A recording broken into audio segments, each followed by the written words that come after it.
Hello everyone. चलिए आज हम जानते हैं पर्सपेक्टिव्स ऑन स्कूल लीडरशिप के बारे में। इससे पहले हमने देखा कि एक school leader reflective practitioner, team builder, initiator, coach और मेंटर कैसे हो सकता है। तो आज इसमें समझते हैं कि पर्सपेक्टिव्स क्या होते हैं स्कूल लीडरशिप के। तो बेसिकली हम इसमें तीन चीज़ों पे बात करेंगे: इंस्ट्रक्शनल लीडरशिप, डिस्ट्रीब्यूटेड लीडरशिप और ट्रांसफॉर्मेटिव लीडरशिप। अब ये तीनों लीडरशिप स्टाइल्स को समझने से पहले एक छोटा सा एक ओवरव्यू दे देते हैं कि पर्सपेक्टिव्स ऑन स्कूल लीडरशिप का मतलब क्या होता है। तो जैसे आप यहाँ पे देख रहे हैं, national centre for school leadership एक ऑर्गेनाइजेशन है, एनसीएसएल, जिसने ये 6 पिलर्स दिए हैं, जो है आपका developing self, transforming teaching learning process, building and leading teams, leading innovations, building partnership, leading school administration. अब जब हम पर्सपेक्टिव्स ऑन स्कूल लीडरशिप के बारे में समझ रहे हैं, तो ये हमारे लिए समझना बहुत ज़रूरी है कि एज अ स्कूल लीडर या एज अ टीचर आपको क्या क्या लेंसेस का होना ज़रूरी है। मतलब आप स्कूल में जा रहे हैं तो हाँ, पढ़ाने लिखाने तो जा रहे हैं, लेकिन एक स्कूल, अगर हम स्कूल को संस्था की तरह देखें, स्कूल एज एन ऑर्गेनाइजेशन, तो उस स्कूल को भी आपको आगे बढ़ाना है, राइट। उस स्कूल के भी कुछ विजन्स हैं, कुछ मिशन हैं, जिसके लिए आप पूरा स्कूल डेवलपमेंट प्लान बनाते हो, जो हम अगले वीडियो में देखेंगे।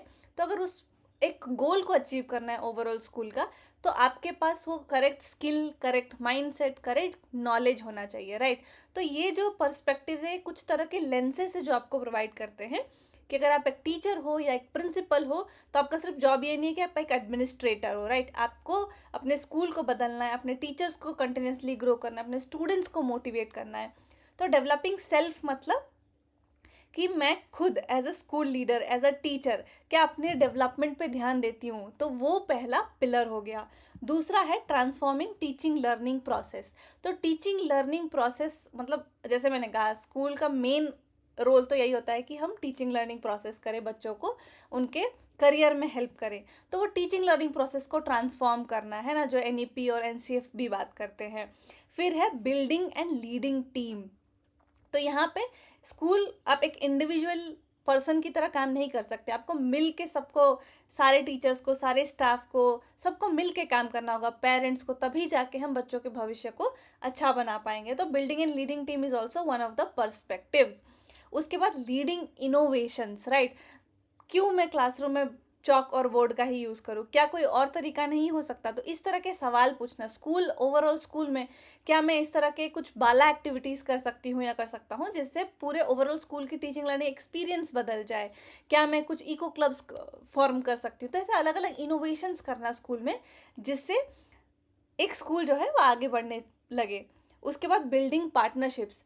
जब एज अ स्कूल एक संस्था है, एक इंस्टीट्यूशन है, बट ऐसे बहुत सारे अलग अलग इंस्टीट्यूशंस है, राइट। मेरे स्कूल, मेरे कॉम्प्लेक्स में कोई एक स्कूल हो सकता है, मेरे डिस्ट्रिक्ट में कोई अच्छा स्कूल हो सकता है, डिस्ट्रिक्ट्स में डायट्स होते हैं, अलग अलग कॉलेजेस होते हैं, बीएड कॉलेज, डीएलएड कॉलेज, ऐसे बहुत सारे हायर इंस्टीट्यूट्स एजुकेशन हो सकते हैं। तो why not partner with them, जो उनकी एक्सपर्टीज़ है उनको मैं लेके आऊँ स्कूल में। किसी वोकेशनल कोर्स के लिए आपने किसी कारपेंटर या किसी एक्सपर्ट्स को बुलाया। तो building partnership is also one of the perspectives on school leadership. And last is overall leading school administration. हर स्कूल प्रिंसिपल और थोड़ा बहुत टीचर्स स्कूल एडमिनिस्ट्रेशन का काम तो करते ही हैं, right. Record keeping, result keeping, क्या क्या स्कूल में इंफ्रास्ट्रक्चर वाइज रिलेटेड है, बजट, फाइनेंस, ये सारे एडमिनिस्ट्रेशन रिलेटेड चीज़ें तो होती रहती हैं। तो उसको भी लीड करना एक अच्छे लीडर की तरह। तो ये कुछ पर्सपेक्टिव्स हैं जो आपको ध्यान में रखने हैं, बहुत पूछा जाता है एग्जाम में। अच्छा, यहाँ पे स्पेलिंग गलत हो गया, लीडरशिप में SHIP होगा। तो अभी हम देखते हैं कि ये सारा एक, अगर ओवरव्यू आपको समझ में आ गया, इसकी मदद से ये तीन जो ओवरऑल स्कूल लीडरशिप के टाइप्स है उसको समझने की कोशिश करते हैं। तो सबसे पहले हम देखेंगे इंस्ट्रक्शनल लीडरशिप। इंस्ट्रक्शनल लीडरशिप क्या होता है? अकेडमिक लीडरशिप भी हम इसको बोलते हैं। इसका मेन रोल होता है कि कैसे हम टीचिंग लर्निंग की क्वालिटी को इम्प्रूव कर सकते हैं, राइट, ताकि लर्निंग आउटकम इम्प्रूव हो और ओवरऑल स्टूडेंट्स के परफॉर्मेंस में बूस्ट हो। ये ऑल्सो फोकस करता है, जैसे एक एडमिनिस्ट्रेटर, एक स्कूल लीडर है, वो day to day classroom visits कर रहा है, या फिर अपना फाइलें साइन करवा रहे हैं, या देख रहे हैं कि ओवरऑल सैलरी टीचर को पहुंच रही है नहीं पहुंच रही है। ये सारे एडमिनिस्ट्रेटिव काम है जो कि बहुत इंपॉर्टेंट है। Plus as a school leader, as a teacher जब आप लीडर बनोगे, आपको एक इंस्ट्रक्शनल लीडर का भी रोल निभाना पड़ेगा, जिसमें आपको देखना पड़ेगा कि क्या जो क्लासरूम में टीचिंग हो रही है वो इफ़ेक्टिव है या नहीं है, क्या बच्चे सीख रहे हैं कि नहीं सीख रहे हैं, क्या हर साल कुछ ना कुछ इम्प्रूवमेंट हो रहा है कि नहीं हो रहा। अगर आप उस लेवल तक, उस डेप्थ तक नहीं जा रहे हो, तो फिर it's very difficult to make our school as successful school, है ना। इससे ये भी होगा कि you have to support staff improvement for the love for learning and align student learning with the strategic school agendas. तो ये कुछ चीज़ें हैं जो इंस्ट्रक्शनल लीडरशिप को करनी रहती हैं ना। अब इसका पर्पस क्या है, क्यों करना है? सो इसका पर्पस ये है कि एक टारगेट सेटिंग हो पाए विथ अफोर्डेबल स्ट्रेटजीज, राइट। जैसे मैंने मान लिया कि 100% स्टूडेंट्स का लर्निंग आउटकम इम्प्रूव होगा, तो उसके लिए मुझे उतना मेहनत भी करना पड़ेगा, तो उस तरह के मुझे टारगेट सेट करने होंगे और अफोर्डेबल स्ट्रैटेजीज देखनी पड़ेंगी। Ensuring quality of instruction, we always talk about quality education. तो क्वालिटी कहाँ से आएगा? जब आप अच्छे से प्लान करोगे और उसे इम्प्लीमेंट करोगे। मैनेजिंग करिकुलम, ऐसा नहीं ना कि 10 आपका एक सिलेबस है और सिलेबस में आपने आधी चीज़ें तो पूरे साल लगा दी और आधी चीज़ें आप रश कर रहे हो टुवर्ड्स द एंड। तो प्लानिंग करना बहुत ज़रूरी है और इंस्ट्रक्शनल लीडरशिप के थ्रू ही आता है कि आप प्रॉपर प्लानिंग करो। आप टाइम टू टाइम देखो कि टीचर्स लेसन प्लान कैसे बना रहे हैं कि नहीं बना रहे, जैसे मॉनिटरिंग लेसन प्लान है। तो ये सारी चीज़ें आपको मैनेज करनी है। अलोकेटिंग रिसोर्सेज, मान लो किसी टीचर ने आपके पास आके कहा और बोला कि मुझे प्रोजेक्ट बेस्ड लर्निंग करना है, तो वहाँ पे फिर इम्पॉर्टेंट हो जाता है कि आप उस तरह के रिसोर्सेज प्रोवाइड करो। तो जब आपको नहीं पता कि प्रोजेक्ट बेस्ड लर्निंग क्या होता है, तो आप कैसे सपोर्ट कर पाओगे, है ना। तो वहाँ पे फिर आपको इंस्ट्रक्शनल लीडरशिप का रोल निभाना पड़ेगा। Evaluating teachers regularly to promote student learning and their growth, addressing the cultural, linguistic, socio-economic factors, learning diversity in the school and leading for the improvement of quality of teaching and student learning। मान लीजिए बहुत सारे new teachers हैं जो join करते हैं, तो फिर आपको समझ में आना चाहिए कि ये जो टीचर, इसका स्ट्रेंथ्स क्या है, वीकनेस क्या है, कौन से तरीके से वो अच्छे से पढ़ाते हैं, कौन से तरीके में उनको ज़्यादा फोकस करना है। और ये सब फीडबैक आप तभी दे पाओगे जब आपको खुद पता होगा। तो ये सारा जो एक रोल होता है इंस्ट्रक्शनल लीडरशिप के अंदर आता है ना। अब देखते हैं 5 मेजर स्किल्स क्या चाहिए अगर आपको एक इंस्ट्रक्शनल लीडर बनना है, तो क्या क्या स्किल्स चाहिए। तो सबसे पहले है इफेक्टिव यूज़ ऑफ रिसोर्स, है ना। जितना रिसोर्स है, संसाधन है, उसको आप अच्छे से यूज़ कर रहे हो। आपके कम्युनिकेशन स्किल्स बहुत अच्छे हैं। आप serving as an instructional resource, आप एक रिसोर्स की तरह उसको सर्व कर रहे हो। Being visible and accessible, time to time feedback देना। विजिबल मतलब आप डेमो करवाइए, आप स्टूडेंट से इंटरेक्ट कीजिए and make yourself accessible. अगर किसी भी टीचर को, मान लीजिए आपकी एक्सपर्टीज साइंस में है, केमिस्ट्री में, तो किसी भी टीचर को कोई भी डाउट है तो वो आपके पास आके वो सवाल पूछ सकता है, तरीके डिस्कस कर सकता है, ताकि आप इनोवेशंस भी लीड कर सके। Being aware of all the programs of education department, है ना। अब ये सिर्फ स्कूल तक सीमित नहीं है, हमारे डिस्ट्रिक्ट में क्या प्रोग्राम चल रहा है, स्टेट लेवल पे क्या इमेजिन हो रहा है, नेशनल लेवल पे क्या इमेजिन हो रहा है। तो वो सारी चीज़ों को ध्यान में रखते हुए आपको वो इनोवेशंस आपके स्कूल में इम्प्लीमेंट करनी होंगी। That's why instructional leadership is very important. ठीक है, आई होप आपको समझ में आ गया हो पहला इंस्ट्रक्शनल लीडरशिप। अब देखते हैं डिस्ट्रीब्यूटेड लीडरशिप। यहाँ पे आपको नाम से ही समझ में आ रहा है, डिस्ट्रीब्यूटेड मतलब डिस्ट्रीब्यूट करना। तो अब देखते हैं कि डिस्ट्रीब्यूटेड लीडरशिप क्या होता है और क्या नहीं भी होता है, क्योंकि इसमें बहुत कन्फ्यूजन रहता है। इसका मतलब ये नहीं है कि आप सीधा अपने रोल्स एंड रिस्पॉन्सिबिलिटीज डिस्ट्रीब्यूट कर दो। उसका बहुत एक इन डेप्थ मीनिंग है, आइए समझते हैं। तो इसका मतलब है shares leadership roles across the school community, promoting inclusivity and collective responsibility, right. तो यहाँ पे जो आपके स्कूल लीडरशिप के रोल्स होते हैं उसको आप डिस्ट्रीब्यूट करते हो ताकि कलेक्टिव रिस्पॉन्सिबिलिटी हो सके। अब ये क्या है, आइए देखते हैं। ओके, तो इसमें क्या होता है, decision making is spread from one person to a collective group. As a head, school head अपना सारा डिसीजन ले रहे हैं, सब फोकस कर रहे हैं, बट वो अब डिवाइड होके सारे टीचर्स, जो जिसकी भी जो एक्सपर्टीज है, जो स्ट्रेंथ्स है, उसके हिसाब से वो डिसीजन लिया जा रहा है। Develops leadership skills at all levels, creating a pipeline of future leaders with in a school, right. अब मान लीजिए आपके स्कूल में बहुत नए टीचर्स आए हैं और आप स्कूल हेड हो, जो कि 15-20 सालों से टीचर, एज अ टीचर तो हो ही, बट स्कूल हेड भी अभी अभी बने हो। तो आप उस नए पोजीशन में हो, बट जो टीचर्स है उनका एक्सपीरियंस भी तो मैटर करता है। तो जब दोनों को मिला के आपने सोचा कि ओके इंस्ट्रक्शनल लीडरशिप जो है वो, मान लो साइंस मैम बहुत अच्छे से कर रही हैं, मैं देख रही हूँ कि को करिकुलर एक्टिविटीज़, फिजिकल एक्टिविटीज़, उसके लिए एक अलग लीडरशिप का रोल, पेरेंट्स से इंगेज करने के लिए एक अलग लीडरशिप। तो इस तरह से आप ये भी कर रहे हो कि अपने रिस्पॉन्सिबिलिटीज़ तो डिवाइड कर रहे हो आप, लेकिन आप ये भी इंश्योर कर रहे हो कि वो भी थोड़ा थोड़ा कुछ कुछ सीखें। बट इसके लिए आपके पास वो स्किल्स होना ज़रूरी है कि आप डेलीगेट करो, आप असाइन करो, आप देखो कि सब कैसे अच्छे से कर रहे हैं कि नहीं कर रहे, और फीडबैक भी दो साथ साथ, है ना। तो ये पूरा होता है ताकि आप कलेक्टिव रिस्पॉन्सिबिलिटी ले सको। मान लो एबीसी स्कूल की हेड मैं हूँ, तो सिर्फ मेरी जिम्मेदारी नहीं है कि स्कूल अच्छा परफॉर्म करे, बच्चे अच्छा परफॉर्म करें। ये पूरे स्कूल के टीचर्स का, स्टूडेंट्स का, पेरेंट्स का रिस्पॉन्सिबिलिटी होता है कि हमारा स्कूल जो है वो अच्छा परफॉर्म करे। ठीक है। और यहाँ पे हम जब डिस्ट्रीब्यूटेड बात कर रहे हैं तो सिर्फ टीचर्स के लेवल तक डिस्ट्रीब्यूशन नहीं, स्टूडेंट्स के लेवल तक भी। आपने सुना होगा बाल संसद या स्कूल क्लब्स एंड कैबिनेट्स, तो उसके थ्रू भी हम स्टूडेंट्स को भी लीडर्स बना सकते हैं और डिस्ट्रीब्यूट कर सकते हैं अपने। Now, why distributed leadership? So, school administrators cannot be available everywhere at every time, right? हम नहीं हो सकते available. Everyone feels free to develop and share new ideas, right? इसमें एक डेमोक्रेटिक तरीके से नए आइडियाज और हम अंडरस्टैंडिंग शेयर करते हैं। Supports and strengthens outstanding individuals, जिनके अंदर एक पोटेंशियल होता है लीडर बनने का, तो उनको और ज़्यादा सपोर्ट मिलता है और वो आउटस्टैंडिंग रोल परफॉर्म कर पाते हैं। Helping in recreating the reculturing the organization, एक जो स्कूल का, एक स्कूल एज अ संस्था हम बात करें, एज एन ऑर्गेनाइजेशन, तो वहाँ पे एक रिकल्चर करने में हेल्प होता है। Helpful in improving human relations, right. अभी अथॉरिटी नहीं हो गया, बॉस और एम्प्लॉय की तरह नहीं हो गया, हर कोई अपना अपना रोल है, वो हायरार्की कहीं ना कहीं वो हट जाती है।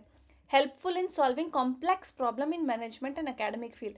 एज ए स्कूल हेड शायद मेरे पास सारे सवालों के जवाब ना हो, सारे प्रॉब्लम्स के जवाब ना हो, बट जब हम उसको इक्वली डिसाइड करते हैं, डिसीजन लेते हैं, तो वो कहीं ना कहीं कॉम्प्लेक्स प्रॉब्लम्स को हम सॉल्व कर सकते हैं। ठीक है। अब प्रिंसिपल्स क्या हैं ये देखते हैं। यहाँ पे जैसे मैंने पहले बोला, it's not about delegating, it means finding the best path by tapping the expertise, ideas and efforts of everyone involve. तो जिनके आइडियाज एफर्ट्स हैं उनको जो अच्छे से कर पाते हैं, तो उसको हम डेलीगेट करें in a way that they are also learning and contributing to the school development process. On यहाँ पे अगर दूसरी चीज़ बोले तो the way we have always done things is in necessarily the best way, है ना। कि मैं अगर इस तरीके से करेंगे तो ऐसे बहुत अच्छे से होगा। एक अपना तरीका अपना होता है, लेकिन अगर हम और आइडियाज़ सुने और तरीके सुने तो वहाँ से फिर इनोवेशन की तरफ हम बढ़ते हैं। ठीक है। तो ये भी एक तरीका होता है, and that's why it's important to keep this principle in mind. In distributed leadership, not everyone is a decision maker, but everyone is an expert whose knowledge contributes to the decision making process. ठीक है। अब ऐसा नहीं कि जैसे आप मान लो school में फिजिकल एजुकेशन टीचर्स को बोल दिया कि आप स्पोर्ट्स करवा लो, तो उसमें बहुत सारे ऐसे रोल्स होंगे, फाइनेंस रिलेटेड, बजट रिलेटेड, वो सब एस्पेक्ट्स में कहीं ना कहीं स्कूल प्रिंसिपल को ही वहाँ पे आना पड़ेगा। तो यहाँ पे डिस्ट्रीब्यूटेड लीडरशिप का ये भी मतलब नहीं है कि एट दी एंड आप ही डिसीजन ले रहे हो, आप अपना एक आइसोलेटेड कुछ चला रहे हो जो हमें पता ही नहीं है। इसका मतलब ये भी है कि सब मिलके यहाँ पे डिसीजन ले रहे हैं, एक्सपर्टीज कंट्रीब्यूट कर रहे हैं, एंड देन मिलके वो डिसीजन लिया जा रहा है। तो that's also one principle. Next, it's also about cooperation and trust, कितना हम ट्रस्ट करते हैं, और वो कंपटीशन फैक्टर कहीं ना कहीं हट जाता है। उसके बाद it's also about empowering everyone to make his her job more meaningful and effective, है ना। ताकि रोज़ अगर मैं स्कूल जा रही हूँ एज अ टीचर, तो मुझे लगे कि हाँ मेरी बात सुनी जा रही है, and then I am more active in my teaching learning practice. A distributed model of leadership is one premised upon the interaction between many leaders rather than the action of an individual leader. जैसे मैंने अभी थोड़ी देर पहले example दिया कि physical education के जो teacher है उन्होंने कुछ डिसीजन लिया, ऐसा नहीं है। It's about different interactions between different leaders and the actions are leading to something great. तो ये जो है हमारा प्रिंसिपल्स है। तो ये हो गया सेकेंड टाइप। पहला इंस्ट्रक्शनल लीडरशिप जो एकेडमिक लीडरशिप है, डिस्ट्रीब्यूटेड, जिसमें हम डिस्ट्रीब्यूट करते हैं not towards decision making but towards making more leaders and effective decision making, so that हम क्या कर सके, एक इनोवेशन की तरफ बढ़ सके और स्कूल को बेहतर बना सके। थर्ड है हमारा ट्रांसफॉर्मेटिव। नाम से ही पता चल रहा है, ट्रांसफॉर्मेटिव का मतलब होता है ट्रांसफॉर्म करना, राइट। मतलब जो मैं अभी हूँ उसका नेक्स्ट लेवल पहुँचना। So it motivates educators and students to achieve higher goals by providing a clear and inspiring vision. तो एक विजन है कि एज अ टीचर मैं कैसी हूँ और मैं कहाँ जाना चाहती हूँ, कहाँ ग्रो करना चाहती हूँ. तो ये एक रिफॉर्म वाले लेवल का लीडरशिप प्रैक्टिस है. यहाँ पे बहुत ज़्यादा फोकस होता है कि इंट्रिंसिक मोटिवेशन और ट्रस्ट और रिस्पेक्ट के ऊपर चलता है. जैसे एज ए लीडर अगर मैं ट्रांसफॉर्मेटिव लीडर हूँ तो मुझे समझ में आया कि मेरी जो साइंस या मैथ्स टीचर है या सोशल साइंस टीचर है उनके बेस्ट क्वालिटीज़ क्या हैं और उनको इंटरनली मोटिवेट कर पा रही हूँ कि नहीं कर पा रही हूँ. यहाँ पे बहुत सारा मेंटरिंग का रोल भी आ जाता है. Creating a supportive climate, acknowledging individual needs, and also using empathy and strong interpersonal skills to build trust, positive relationship. तो it's like transformation. ये अब डे टू डे मैं सिर्फ इनके जॉब से रिलेटेड चीज़ें नहीं पूछ रही हूँ कि मैम आपने अपना लेसन प्लान कंप्लीट किया है नहीं किया, आपने ये टास्क किया है नहीं किया, वो टास्क किया है नहीं किया. It's about asking more than that कि मैडम आज आपने क्या नया सीखा, उसमें ऐड करना कि ओके आपने ये सीखा, क्या आप कल ये ट्राई कर सकती है आपके नीड के अकॉर्डिंग. तो वो एक ट्रांसफॉर्मेटिव लीडर का रोल होता है. तो इसमें इसलिए ज़्यादा नहीं है. ओवरऑल आपको अगर ट्रांसफॉर्मेटिव आए तो उसमें देखना है कि मैं अभी कहाँ हूँ और यहाँ से कहाँ आगे बढ़ना चाहता हूँ या चाहती हूँ. That is transformative leadership. और ऐसा कोई मुझे सपोर्ट करने वाला है या नहीं है. ठीक है. Okay, just to summarise whatever we have discussed. So अगर हम स्कूल लीडरशिप को अगर हम बात करें, समराइज करें, तो it's about practising school leadership as a movement. जो मूवमेंट है एक एडमिनिस्ट्रेटर से सेल्फ अवेयर इंडिविजुअल बनने की तरफ है ना. कि रोज सैलरी कितनी है, क्लरिकल एक्टिविटीज़ जो है, budget, finance, day to day task, वो सारी चीज़ें से लेके मैनेजर से लेके लीडर बनने से लेके रिफ्लेक्टिव प्रैक्टिशनर से मेटा कॉग्निटिव थिंकर से सेल्फ इंडिविजुअल अवेयर बनने तक का सफ़र है. अभी मैं ये सारे वर्ड्स एक्सप्लेन नहीं कर रही हूँ. आई होप अगर आपको समझ में आता हो ये सारी चीज़ों का मतलब. अगर नहीं आता तो कमेंट्स में बताइए, मैं इस पर अलग से वीडियो बनाऊंगी कि मैनेजर और लीडर में क्या डिफरेंस है, teacher as a reflective practitioner क्या होता है. इस पर मैंने पहले वीडियो डाल भी चुकी है. मेटाकॉग्निटिव थिंकर के बारे में तो आपको पता ही होगा, हम जो सोच के बारे में सोचते हैं. तो it's about leadership for understanding कि मैं समझ रही हूँ कि मेरे स्टाफ का नीड क्या है, स्टूडेंट्स का नीड क्या है, से लेके लीडरशिप फॉर एक्शन. मैं एक्टिविटीज़ कर रही हूँ ऐसे जिससे स्टूडेंट्स और टीचर्स का और लार्जर कम्युनिटी का भला हो. एंड लीडरशिप फॉर रिफ्लेक्शन कि मेरे क्या एक्टिविटीज़ हैं, जो मेरे क्या एक्शंस हैं जो दूसरे लोगों पे अच्छा प्रभाव डाल रहे हैं, नहीं डाल रहे हैं, और मैं ऐसे कैसे रिफ्लेक्टिव प्रैक्टिशनर्स और बना सकती हूँ. So that's the overall idea of perspectives on school leadership. I hope आपको 3 टाइप के लीडरशिप समझ में आए होंगे और पर्सपेक्टिव्स ऑन स्कूल लीडरशिप क्या है होलिस्टिकली वो भी समझ में आया होगा. So that's it for today's video. Thank you for watching. Stay tune and don't forget to subscribe.